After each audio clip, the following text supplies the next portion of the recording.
This is Beyond the Bell Tower, where an elite group of North Carolina State University students give us a behind-the-scenes look at their steps to success and show us how they attain even their lofty goals. These students, who are in the top 10% of the country, are active in Student Support Services at NC State, a nationally recognized program designed to provide support for low-income, first-generation college students. Nationally, this population has an 11% graduation rate within 6 years. The Student Support Services students surpass that rate each year and go on to become doctors, dentists, accountants, and engineers. They work at Google, Apple, and the NCAA. They have earned PhDs in Ivy League colleges. These students go well beyond the bell tower to reach this level of success. Let's get started. Hello, everyone. We are back with another podcast. I'm your host, Isaiah Ackridge. And this podcast, we are lucky to be speaking with Miss Wallenbeck, and she works with the NC State Counseling Center, and she's also a mental health advocate as well. And I'm just excited to do this podcast because the past 2 years have been a lot for us mentally. So I'm going to let you dive right in and just give us a little bit of background, and we'll go from there. Awesome. I feel so lucky to be here. You are absolutely right. The last few years has been a lot. And I feel like over and over and over, I say like, this is hard because it's actually really hard and not because anyone is doing it wrong, right? Being human is already a challenge. Life is full of joys and struggles and pain. And that is the case all the time. And the added pressure of being in a global pandemic and all the things that have happened because of that, you know, job insecurity, health insecurity, loss of classes and community, all sorts of things. It's been challenging, and it's true. It's been hard for all of us, and even as a mental health professional, I'm right in there with you, right? It's also been hard for me too. And so I'm so glad that we have this time to talk about it. Mm-hmm. Definitely. Thank you so much for just validating everyone's experience, just because personally, you know, I was excited to come back to school. Yeah. I was like, I'm going to have in-person classes again. I'm going to get to explore my options with career again, physically. Yeah. And I'm also going to be able to connect with my professor. Little did I know, I got back on campus and things are not the same as when we left freshman year, second semester. Well, for me, freshman year, second semester. I got back and the community was in drought. You know, the professors were trying to get back into teaching in person. Mm-hmm. Testing in college is always going to be difficult. But when you're testing online versus testing in person or like in a physical class, it's definitely, you can tell the difference. Yeah. Studying is different. People's social interactions are just different. Yeah, and, you know, right. Mm-hmm. we did go through an entire pandemic. So that's valid that things are going to be different. But I can definitely, you know, we're going to dive into this a little bit during our conversation. But, you know, I don't know how well the universities nationwide equipped us to come back to in-person class. Yeah. So I guess the first question, you know, let's just go ahead and tackle that first thing is, do you think that we were mentally prepared to come back to campus after almost a 2-year pandemic? Oh, that's a great question. Yes and no. I mean, I don't know how anyone is ever prepared for something that they've never experienced, right? There's a certain part of it that you learn by going through it. And I think that there's like larger issues at stake or to consider, like just mental health in general. How does our culture and how does our education system, even from preschool, actually even talk about mental health and give us like mental hygiene skills, right? How many times have we had like the dentist come in and teach us how to brush our teeth, even in class, or the policeman or like the fireman? We've learned all these things, but how many classes have you had about mental hygiene and how to take care of your mind, not just your body? So, you know, I would say maybe like overarching, I don't know if anyone has actually in America had very good skills on dealing with hard things. And then there's, you know, coming back to the university, I think there were things that we didn't anticipate. And things that we did, but it also things were just kind of going to move forward. I think sometimes the finances of the school push through Right. in ways that don't necessarily always take care of us as individuals. I definitely think that. And here we are trying to cope with it, right? Right. Exactly. And I definitely think that the pandemic did a lot of harm. You know, it really did. But also it brought a lot of things to light. Yeah. And one of the biggest things that it brought to light, one of the biggest things for me, besides the many things, was burnout in an academic sense. College burnout is real. Life burnout is real. Yes. You can experience burnout at any level of your life. But the thing is, it's funny because I'm actually reading an article about this in my psychology class. But basically, burnout, right?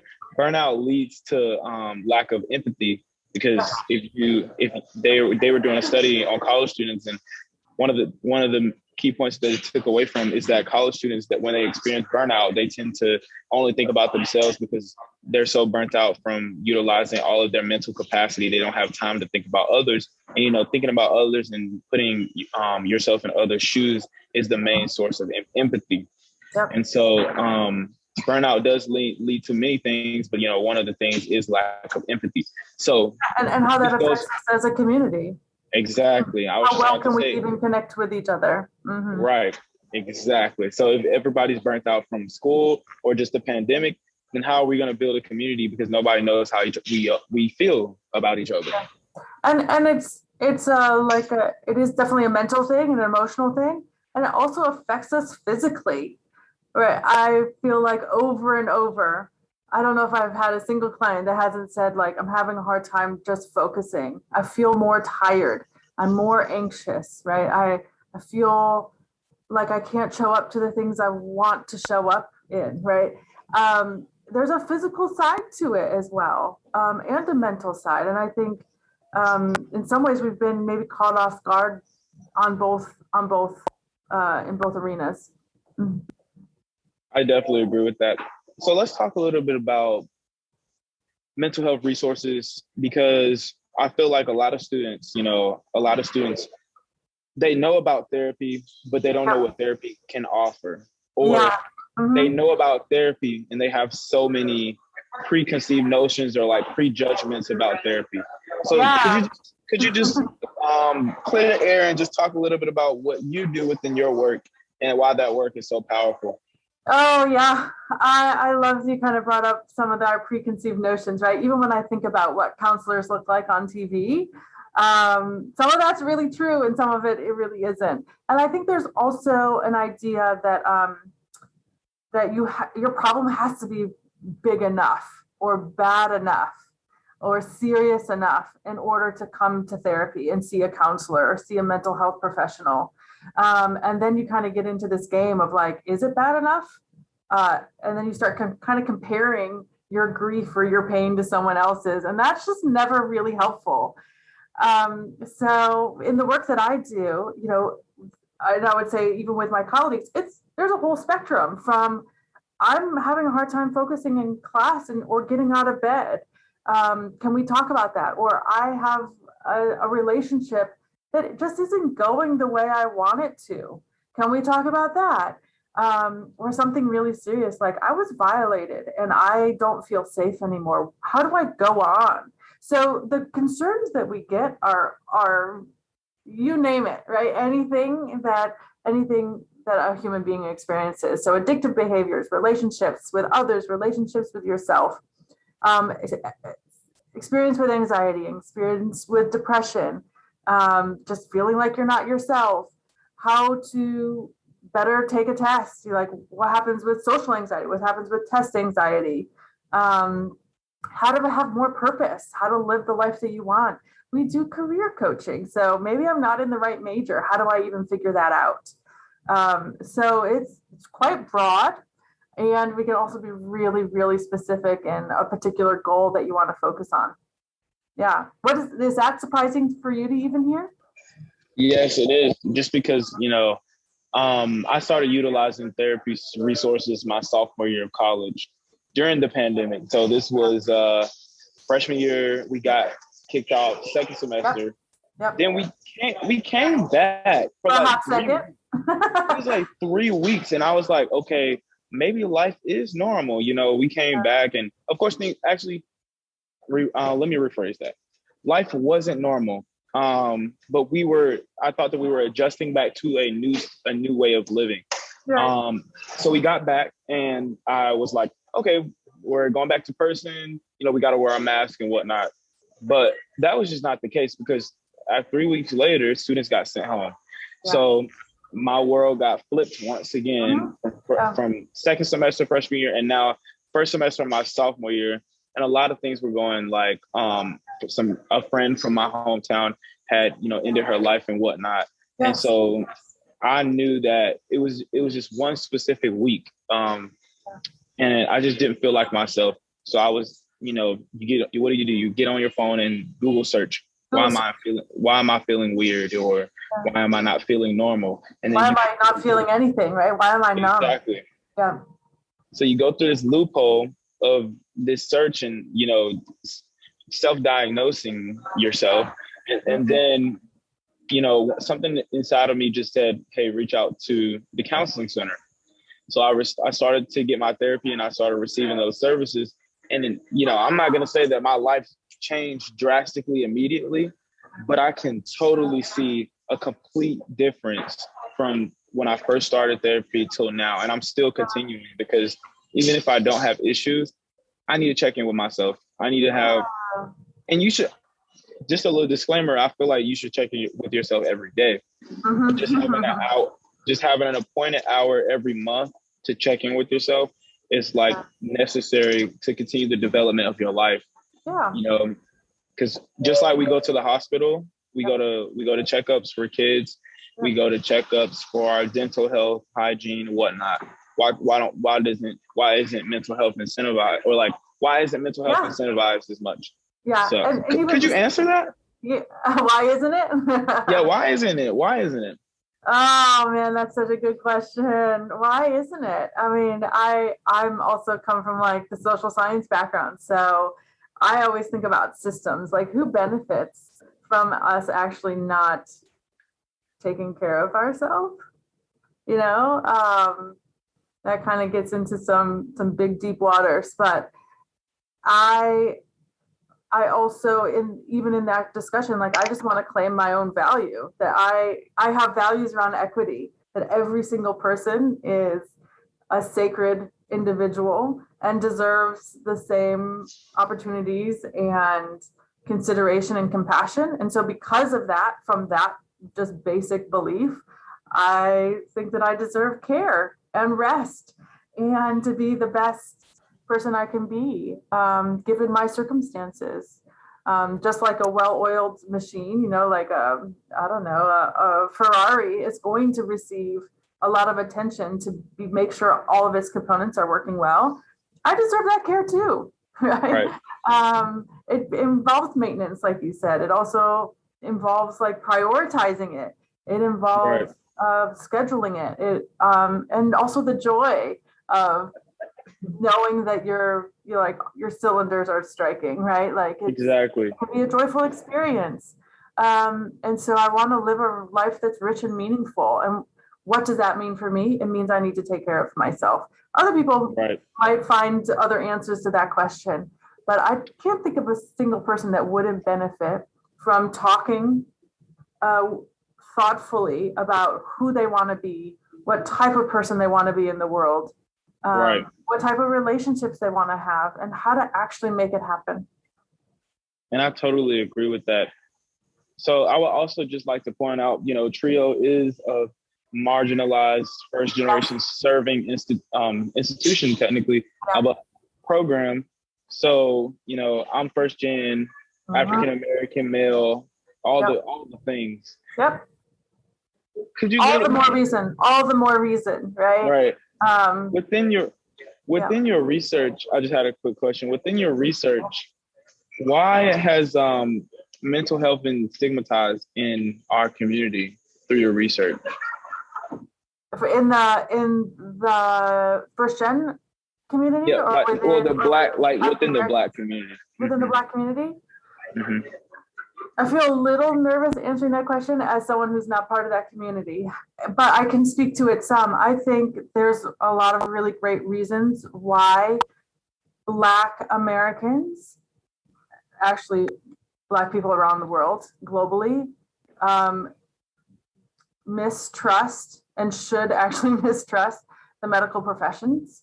I think there's actually been a lot of harm done in the treatment of African Americans through history. So I think a lot of it comes from a protective and adaptive place that I don't know if African Americans have always been able to actually trust mental health providers. So part of me is like, there's a good reason that maybe there's a stigma there. And I think we've also done a lot to have more understanding and equity in this field, and even have better access. So there's issues of access, right? Any kind of mental health care, any kind of physical care comes at a cost in our country. And Black Americans have been disenfranchised on every front historically. So access is part of the issue as well. Not having representation with Black counselors has been a huge issue. Right, exactly. I think for that reason, a lot of Black students and within Black communities, they tend to find care in other places, kind of within their community. So we see a lot of Black students actually receive care within their faith communities, for example. And that makes a lot of sense. I often encourage that if that's like the only path for you receiving support, please find who you do trust and talk to them. Talking about it is just number one important, whoever it is. Right. I also feel like sometimes within faith communities, they aren't actually trained in maybe some of the science side of it. So it's a complex issue for sure. Yeah, and that's one of the reasons why here at NC State, we actually are trying to become more diverse and even what our staff looks like, right? So when you come in and I hope this was your experience, when you come in on triage, you fill out your paperwork, you meet with a counselor, we really want to try our best to make sure you actually get connected with someone that makes you feel safe and comfortable, so that it can actually be, you have to feel fundamentally safe in order to do this work. And so we do have Black clinicians, we do have Latinx clinicians, we have a lot of first gen clinicians on staff. We have people who speak Ukrainian and Swahili and Spanish, so all of that is also important, and that hasn't always been the case in the past. Definitely, and I agree with you.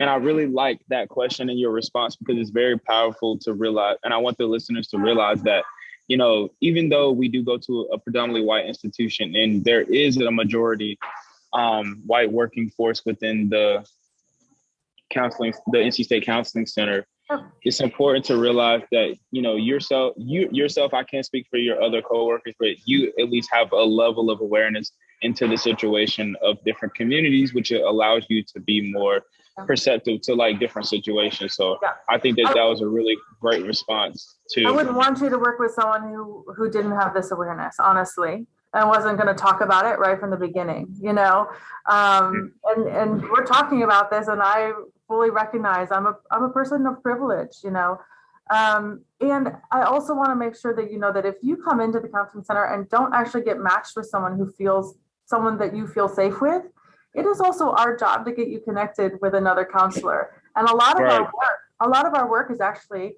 not seeing clients on campus, but actually getting you connected with another clinician in the community that actually is the appropriate fit for you, for whatever it is you are, right? Whether it's you want to see a transgender clinician, or someone who specializes in lesbian relationships, or someone who specializes with borderline personality. It behooves us to make sure that you actually get the best care because you deserve it. Because you deserve it. Exactly. And that's powerful personally, because, I could tell a bit of my situation too. With family, you know, in Black communities, especially in rural areas, education is low. Yep. Funding is low for public schools and stuff like that. So that's obvious. You know, the majority of the community is reliant on religious based efforts. So everyone goes to church. The whole life is just church and stuff like that, and working and stuff like that. So, you know, in church, if you have certain issues that you really, you know, you don't feel comfortable expressing in church, some students or like some people in those communities will just bottle it up or just leave it untouched. And then it just boils out, and then it manifests, you know, when they get older and they get out and they're able to leave that community. But by the time they leave, they're not healed, or they have trauma and whatnot. They're not able to talk about it. But I even recognize, even though I'm first gen and all of this, I meet all the criteria for TRIO requirements, I still have to realize that I am in a position of privilege to get, I am in a position of privilege to get therapy at NC State. Yes. Yeah, it's part of your student fees. So it's like, I have to realize that if I were to go back home and say, you should get therapy, they would have to pay out of pocket cost, or, you know, so I have to realize that too. This is a great time for students to actually take advantage of care that maybe they haven't been able to receive in their communities, whether it's because of the stigma or their parents not being able or willing to pay for it. I have a lot of students who even come in and say, like, my parents don't believe in mental health, you know, like, this is my first chance. And so college, I think, is a great chance to explore that and see if it's for you. And even our student blue health insurance, something that a positive from the pandemic is that our state insurance plan now allows students a copay of $10. So even if you're not seen here on campus, your copay is $10 when you go into the community. That's unheard of. And it's a great thing to take advantage of while you're a student. Wow, thanks for bringing that, because I know a lot of people in my hometown have like Blue Cross or United Way and whatnot. And I didn't know this before, but if you do have insurance, you can get therapy at a reduced cost. Yes, that is very true. And it does also depend on the insurance you have, which depends on your job, which depends, of course, on privilege and other things, right? But most insurance plans include a mental health byline, right? It usually falls under the specialty category. You can always flip over your insurance card. There's a phone number. You call it, and they will tell you exactly how much it costs for you to see someone who's in network or out of network. Teletherapy. This is another like great silver lining of the pandemic, is that finally a huge shift has happened to be able to allow for telehealth to be considered an equal avenue for mental health care, and that it's actually also covered by insurance companies as well at an equal rate. So, and we're licensed within the state. So I'm allowed to see anyone in North Carolina, which also opens up access, especially if you're in a rural community, that you can actually receive care over the phone or over Zoom or whatever video platform with any clinician in the state. So that's huge for our veterans. It's huge for rural communities, and also for continuous care. So even during the pandemic, for us to be able to send people home and know that we can still talk to you as long as you're in North Carolina, like that never happened. Even over winter breaks, that you would lose care when you left campus. Right. So it's a great new thing, a new benefit that we can take advantage of within the mental health field. Definitely. And my mind is telehealth right now. But I'm not gonna lie, I kind of want to try out the in-person thing. Oh yeah, that gives me shivers. Yeah, you should try it in person too. Mm-hmm. Definitely. So as we transition, this has been the first half of our conversation has been great, beneficial. I feel like we pointed out a lot of resources and, got candid about what is offered. So let's go to, if you don't mind, we can go to a little bit more personal. So talk about, Yeah, Okay. before we do that, can I throw out a few more? Can I offer a few more resources? Yeah, Because yeah, there's yeah. Of actually course, of so course. many. Yeah, I want to just let people know that even within Trio, we have a mental health drop-in space. So twice a month, there's Trio drop-in. I happen to be the therapist that shows up twice a month. Hey, But there's also, if it's not me, it's going to be somebody else. Someone shows up, and sometimes it's themed, like, what do boundaries sound like? Or what about imposter syndrome? And other times it's just open conversation. Whoever shows up gets to be able to talk to me about whatever's on their mind. The next one is November 17th, by the way. But in addition to that, we have so many campus partners: the African American Cultural Center, the GLBT Center, the Women's Center. These are all great avenues to actually receive support that are outside of the counseling center. And then within the counseling center, we have workshops. So you can attend like a 3-time workshop on anxiety and what your anxiety fingerprint looks like and what you can do about it. Or what about depression, getting unstuck? We also have groups, which I know a lot of times people are like, what? Like, no way. It's hard enough to talk to one person. I'm not going to talk to a room full of people. But I have to tell you, it's magic. It's magic. right. And we have about 19 groups right now, and they're quite specific. So they can be broad. We have like just undergrad groups, right? That are anyone who's an undergrad, or we have graduate groups. We also have men of color groups, women of color groups, a Latinx group, GLBT, Pride group, trans and questioning group. So there's lots of different avenues to actually receive mental health support, even within the counseling center, that a lot of times people don't know about. And most of our partners, like the Women's Center, the GLBT Center, African American Cultural Center, the Multicultural Student Affairs, has a drop-in space, also Trio, that where a counselor will show up once or twice a month to be able to, for you to just kind of try it out, see what we're like, see that we're not totally scary, and kind of dip your toe in the water if you'd like to. Definitely. Thank you for pointing those resources out as well. And this is just life comes back full circle, because you're also the Trio mental health check-in counselor as well. So thank you for pointing that out. Yeah, I love first gen. So I'm there with you. I feel like the system hasn't always done a good job of giving extra care where it's due, right? And I love being able to support Trio in that way. Definitely, I totally agree with you. So, I would like to transition to the second half of our conversation, and I wanted to just get a little bit more personal and talk a little bit about your experience and why did you come into mental health, and have you ever, and you can answer this if you want to, or if it's not the right time, you can also deny this as well. But like, what have you ever had a mental health experience that you knew that you had to get into counseling? Yeah. It can be from college or, Yeah. Yeah, and I'm in my 40s, so I have so many, right? I've lived a long time.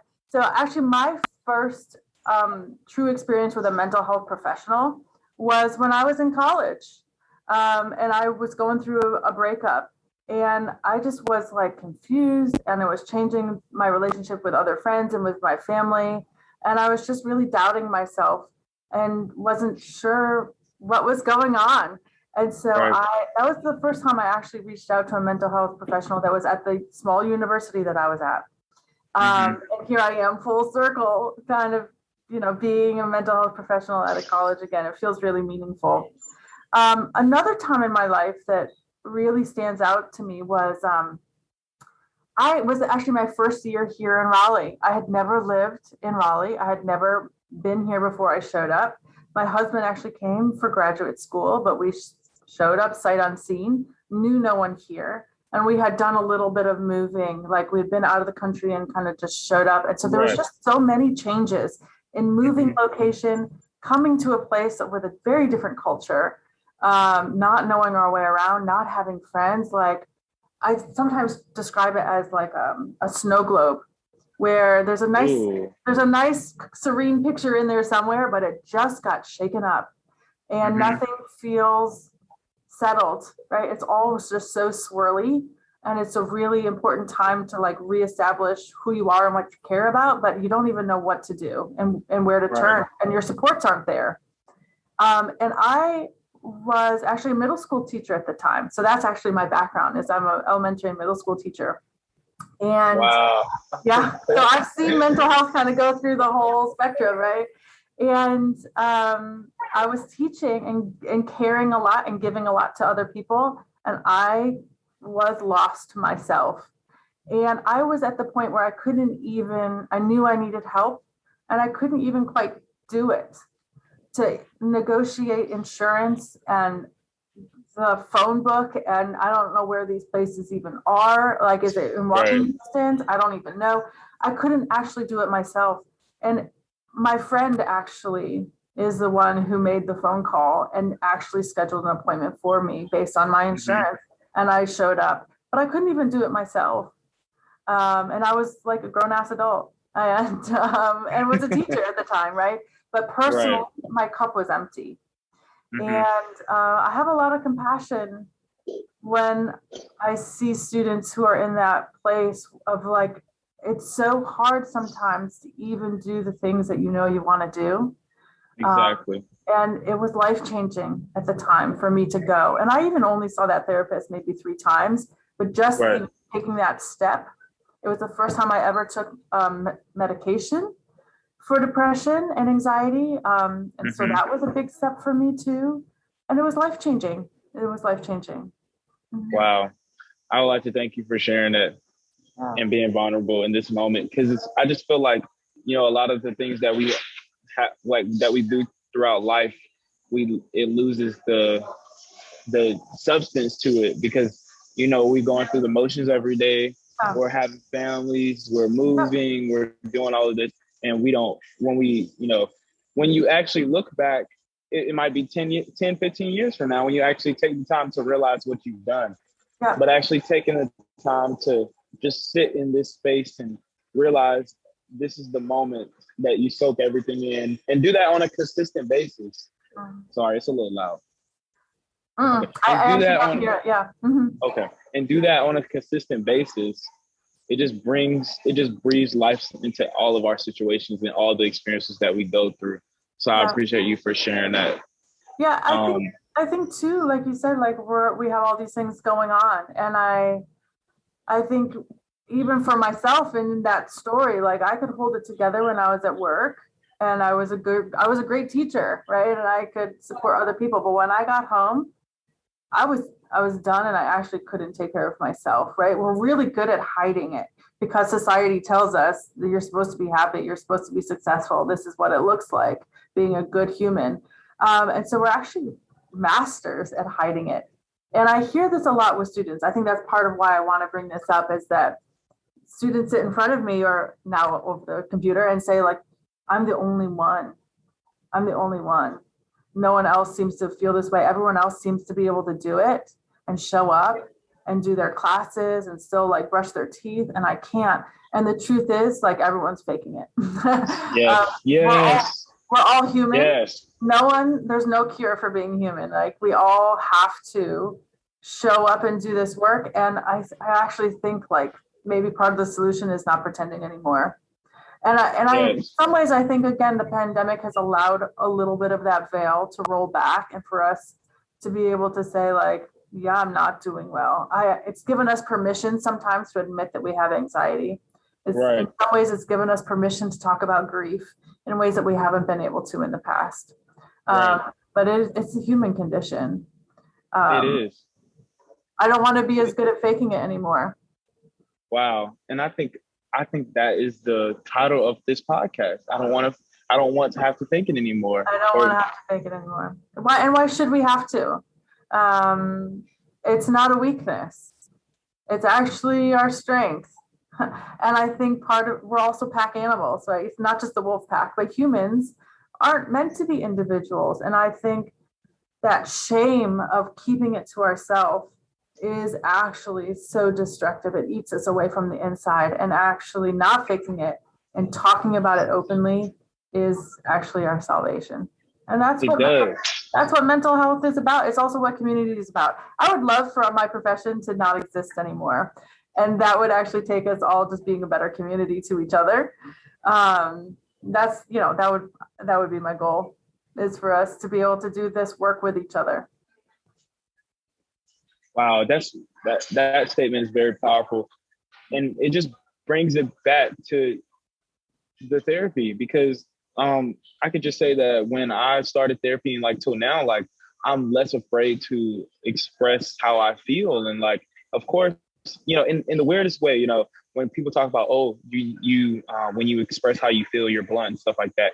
But when I express how I feel, I'm respectful, and I still have my boundaries, because there's a difference between expressing how you feel and just basically taking your character and putting like dirt and like damaging your character.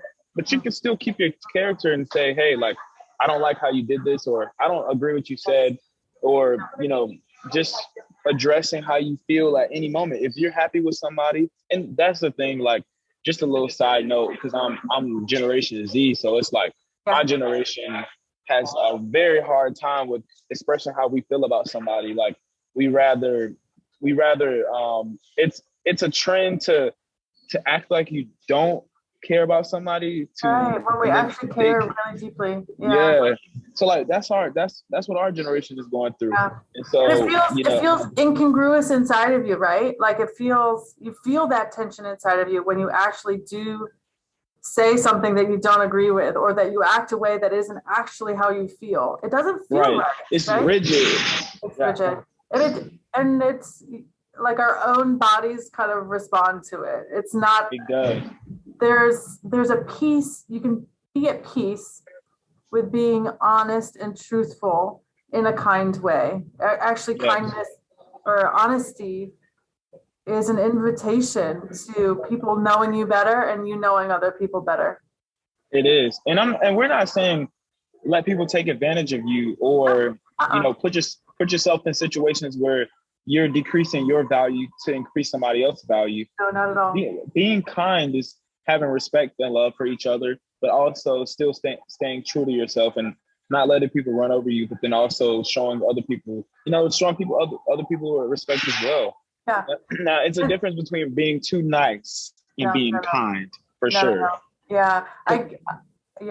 Polite is dangerous, actually. Polite and following the rules makes me a little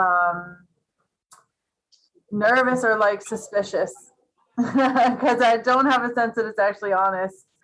Exactly. I have a value around that, and there's some great skills that we can learn and be taught in how to effectively communicate what we care about and what we want, or even how to say no. And again, I wish I had learned this in elementary school, right? I wish it was taught. And there have been changes in that. I want to put that out for my teachers out there. Some of there has been some change around this, but effectively communicating what you're thinking and feeling, and even being allowed to think and feel what you think and feel. Gosh, that's so important. It really is. It brings so many, it creates a sense of security within yourself. And if you have security within your life, a lot of things will align. Your peace, if you're securing yourself, if you're faith-based, you'll have a great relationship with your God and just whatnot. Like, it would just help a lot of things. But yes. Let me pause real quick. I'm going to go to get something to drink real quick. Yeah, go for it. Right. Go for it. Mm-hmm.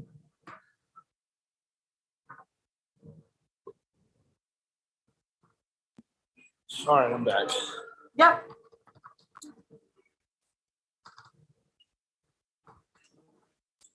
Okay. Can you hear me? Yep, I can. Yep. Oh, wait. Sorry. Hold up. Give me 1 second. Mm-hmm. How long have you been doing this podcast? I've just been doing it for this semester, honestly, and I've done a few episodes. Am I good or? Yeah, no, you're good. You're good. Mm-hmm. Okay. All right. So I'm just going to jump back into it like we Yeah, didn't let's stop. jump right. Yeah, sounds good. All right. So we talked a lot about the mental health resources. We also gave our personal experiences. And one thing that you said that stood out to me was, you wish that your profession didn't exist so we can all work on it together as a society. Yeah. So think within your your lived experiences and your educational experiences as well. This is the first question. Yeah. Do you think that capitalism is the root to mental health disparities within our society? Also, if it is the root, or this can also be a separate answer, how can we as a society start to shift and start caring about our mental health, but not only just caring about our mental health, but our neighbors and their neighbors and whatnot, and it can be a domino effect. So it's a two-part question. Yeah.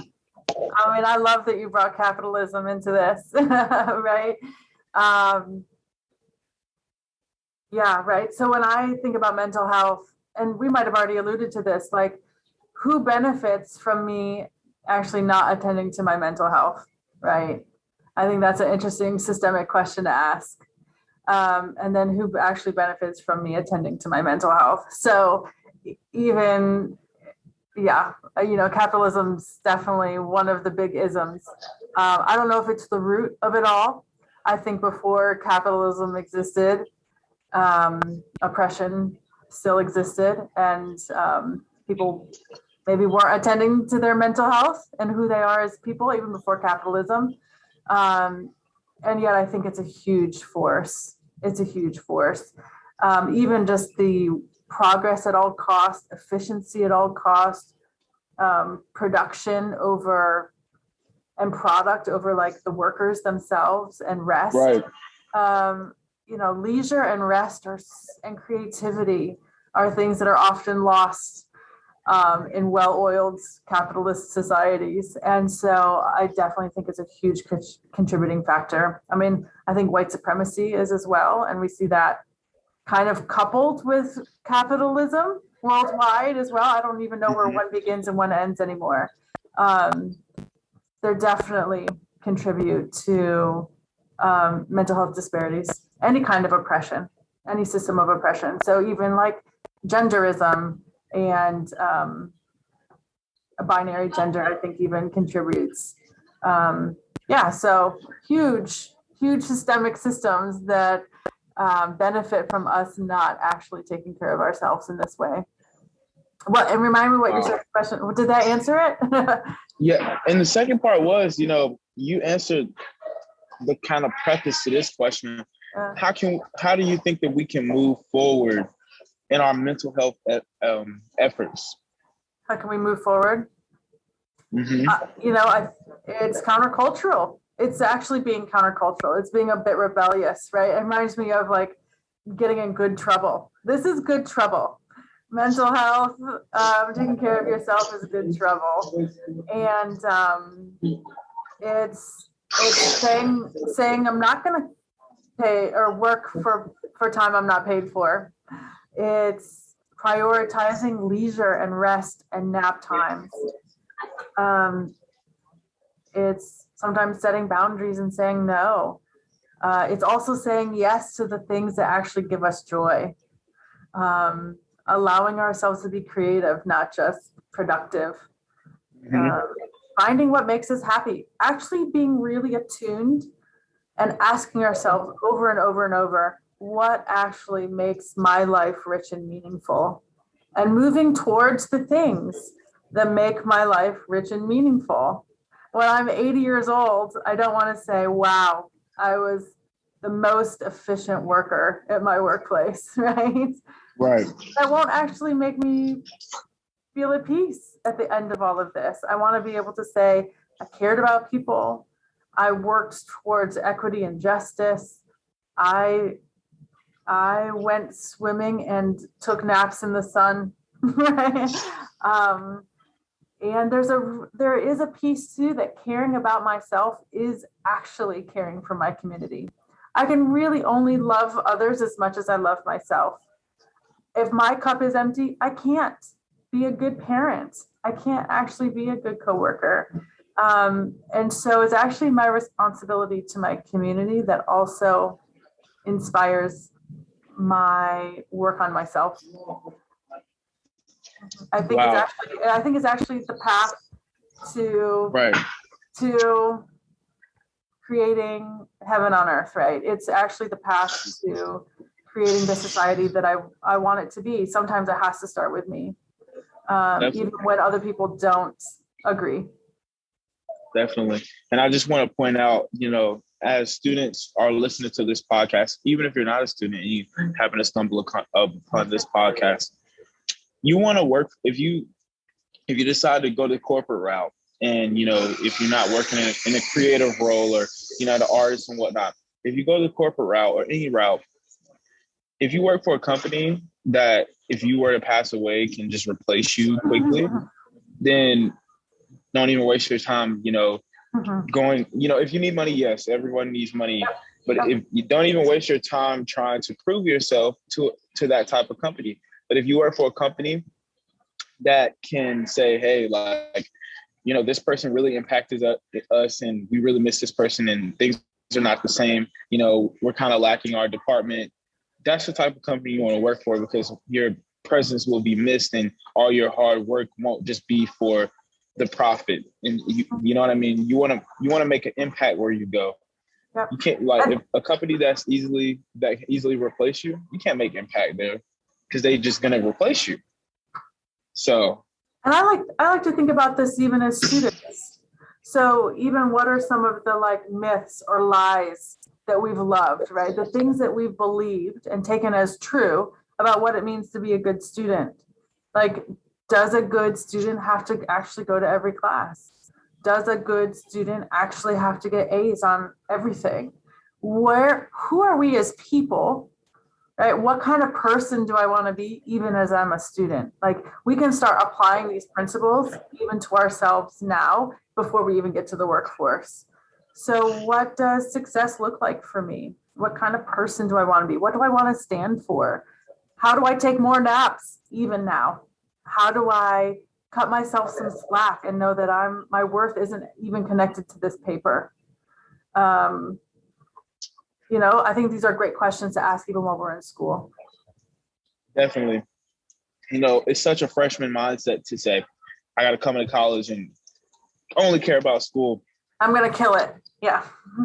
And then you get to your junior year and you realize, life is still happening. You still have family back at home that, you lose loved ones during college. You go through stuff during college.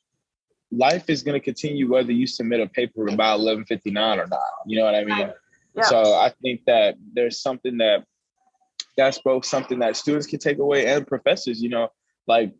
Some of my professors know my situation this semester, and actually the majority of them have been very open to helping me and whatnot. So I really appreciate that. But for some departments and some colleges, students are not as fortunate, and the professor thinks that their class is the end all be all to that student's life. And that's just not the case.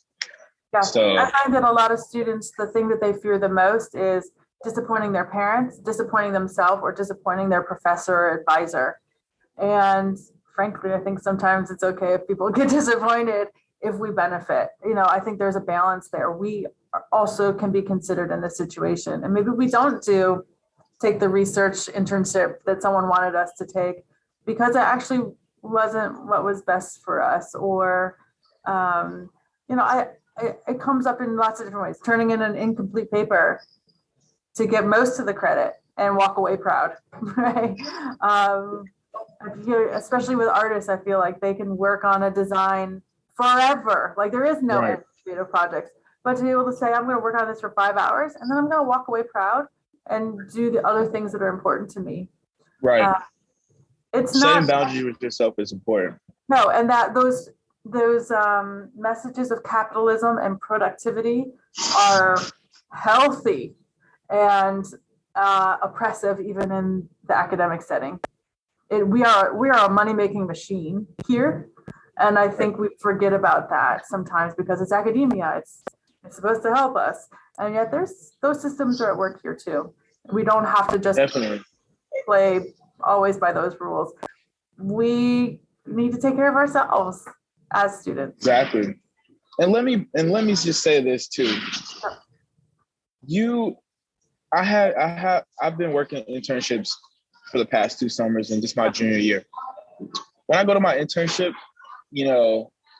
what I learned in class is the foundation for what I need to know. But when I get into my actual job, they don't say, all right, you remember when you took that class? No one ever asked about that. No. Nobody ever asked for what I ever did in class. No. It's always, can you pack down the task at hand and like the objective of this task, and can you deliver? Can you get your deliverables right?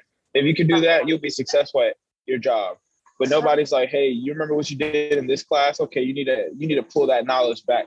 It's not like that. So it isn't. They just don't tell you that because college is a money-making machine for sure. Yeah.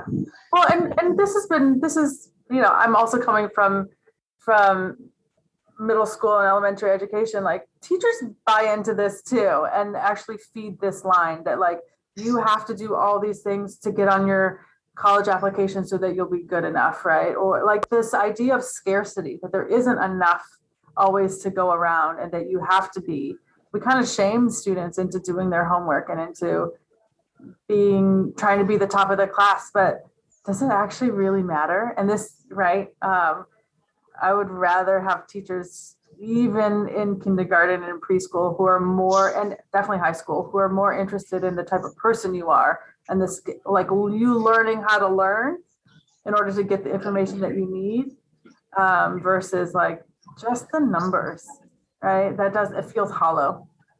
And exactly. So how do we bring that to college, right? So even hearing that you're in an internship and in class, if you find that the learning you do is actually more meaningful in your internship, how can you prioritize some of your energy into what actually benefits you, which is your learning, and kind of take a little bit, from one pot and put it in the other. So maybe you don't do as well. You don't read all of the text. You don't do all the papers. You don't even go into all the classes. But then so that you have more energy for your actual internship, right? I mean, exactly. It's decisions that we all make, but you don't have to just, you have a choice. You have a choice in the type of person you want. Exactly. Mm-hmm. Exactly. So I want to open up the floor to you to see if you had any questions from a student perspective. Yeah.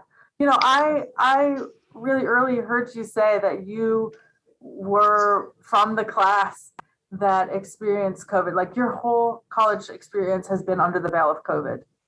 Mm-hmm. And I'm curious what sense you have of what you've missed out on or what you've gained as someone who started your freshman year and then had COVID, came a little bit as a sophomore.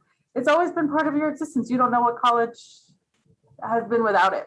So I'm curious, just from your perspective, what that means for you. From my perspective, I would say that COVID, I lost a little bit of the transition period, and not even just the transition period, but the transformative period that was supposed to happen from freshman to sophomore year to sophomore to junior year. In high school, I was a freshman, I was a sophomore, junior, senior. Freshman year, beginning in high school, I was freshman year in high school and college. It was new experiences, me making my mark on wherever I was, me creating the new identity for that new situation, and enhancing my old identity, and also getting rid of some things from my old identity. That's all the part of the process going into freshman year of anything. Then sophomore year was like, okay, I'm solidifying from freshman year, but I'm still young. I'm an underclassman. I still have 2 more years. But in college, in this specific situation, I didn't get that. So I feel like, I feel like I still have the mindset of a sophomore. Yeah. Because I didn't get that year of experiences to develop truly. Granted, I did what I could safely. Of course, everything was mostly closed, so you really couldn't go nowhere but get food. So I did do that, but I didn't have the teachers in sophomore year telling me, "Oh, y'all gonna be juniors next year. Y'all need to get on the grind." You know what I mean? Yeah, just that sense of community. Yeah, exactly. So that's one thing that I lost. And as a junior now, I can say that going through this whole coronavirus situation has created a layer in my existence that I can speak to for as long as I'm on this earth, and just have many different points and many different struggles to pull from, of course. And I'm not a fan of having to struggle to be successful, but I can't. I have to validate the fact that is my life. I did struggle, and I am becoming successful too. But it's just because I use my struggles to get stronger and build off of. So that's the benefit to this whole situation as well, And plus, I would love to go to grad school and just to tell them, hey, like maybe I'll get a little leeway. You know what I mean? I didn't 3 years in college, so hopefully they show a little bit of grace. But like, it's just it's in this current moment, I would say this whole experience is too hard to quantify into a 30 to 40-minute conversation. This is something that's going to affect everyone for the rest of our lives. I can just hear it in your voice, and even the sense that like the story is unwritten yet. Like we will continue to see how this unfolds and how this affects who I am and how I see the world. Definitely. And how it affects your continuing education as well. Yeah. I think too, a lot of times that a lot of our suffering comes from our own expectations. Mm-hmm. And then when things don't happen as we expect them to, it's a cause for a lot of our expectations within relationships, what we think our parents' expectations are and how that makes us feel inside. And I feel like with college, there's also a lot of expectations. One of them that comes out a lot is the college is supposed to be the best years of your life, right? That's something that we're kind of told over and over. Yeah, that's right. And that's then not that expectation accurate. that it's supposed to be, well, then if it isn't, then what's wrong with me, right? What's wrong with me? Because it must not be college. Why isn't this the best years of my life? So I would put that under the categories of like lies I've loved, right? Or like myths about college. I'm curious if you've come across some other things that you've kind of disproved, or like you recognize that was a myth now about what it's like to be at school. Definitely. So the first thing I would just like to comment on was the best 4 years of your life thing. College is not the best 4 years of your life. And the reason that they tell you it's the best 4 years of your life is because as soon as you get out of college, what do you have to do? Get a job. And what does that job want you to do? Consistently work for them for the next 30 to 40 years. So of course they're going to incentivize college to be the best 4 years of your life because they want you to maximize your fun potential in the span of 4 years, so that when you get ready to work, it's like, all right, your mind is already like, those were my best years. So now I guess I need to work and just support the machine. That is so false because it's hard. College is hard. Yeah, college is hard, and it's fun. Not automatic friends. It's not automatic relationships. It's not automatic anything. Yeah, exactly. It's hard to navigate. Mm-hmm. Exactly. It can be fun. It can be fun. There's fun to be had. But for a lot of people, it's not actually the best years of life. For some people, it might actually be the best years. But I wouldn't say that across the board. Like, True. There's good times still coming. That is true. Mm-hmm. But that belief can be really limiting, though, in a lot of ways in your experience. So I'm curious, maybe some of the other kind of maybe limiting thoughts or myths that you've come across. Well, one of the first ones that comes to mind is your GPA. Now, yes, granted, you do have to have a good GPA, but GPA is not the determining factor of whether you get into a great grad school or not. It's holistically, truly. GPA requirements are like a threshold, and so everything's a filtering system. NC State, when they are getting undergrad students, it's a filtering system. If you meet this certain level of requirements, you go into the funnel of potential candidates. If you don't, then you don't make it into the funnel at all. That's just logistic things. That doesn't matter.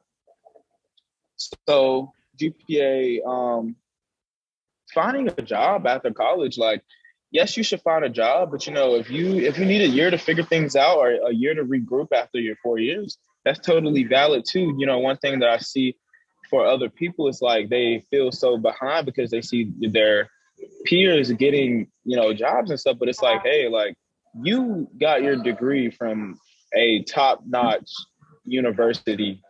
So it's like first you need to validate that.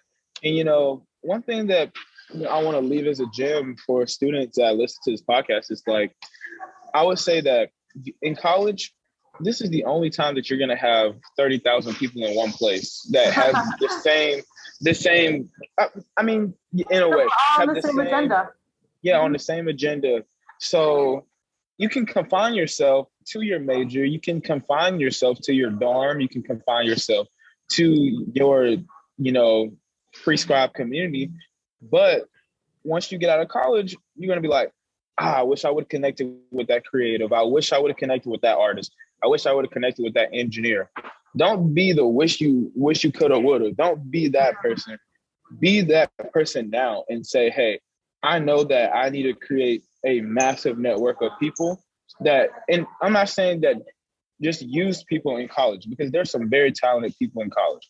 What I'm saying is find people out of your box and your circle that are doing something completely different than you are, become friends with them, and then support them through their journey.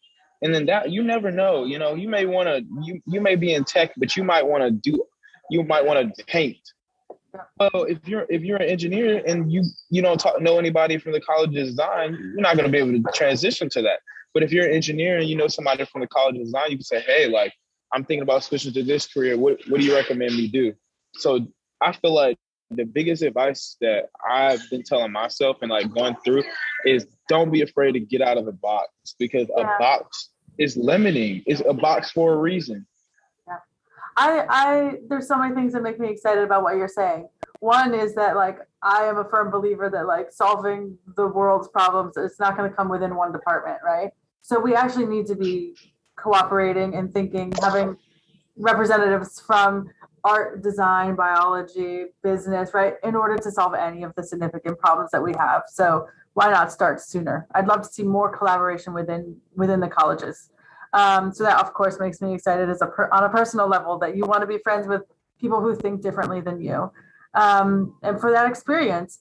And then I also love the idea that you can always change your mind.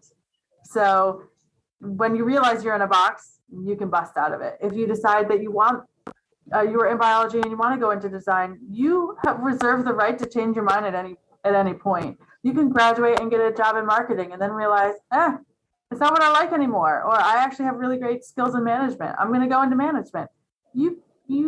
Life is dynamic. You are at any point allowed to continue to grow and shift and change. Exactly. And I hope you do, right? It makes life exciting.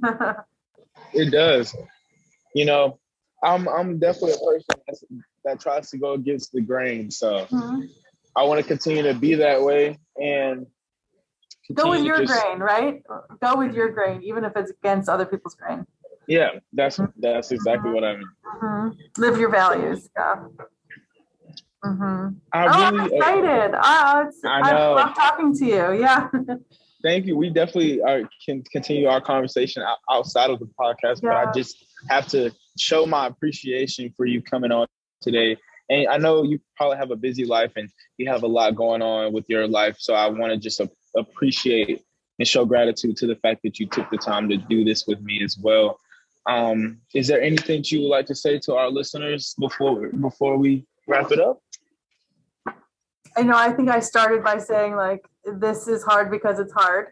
And I've thought about tattooing it, like on my forehead, but like just to validate that all of your emotions are your emotions, and they can actually give you a lot of information about what feels right for you and what feels wrong for you. And, I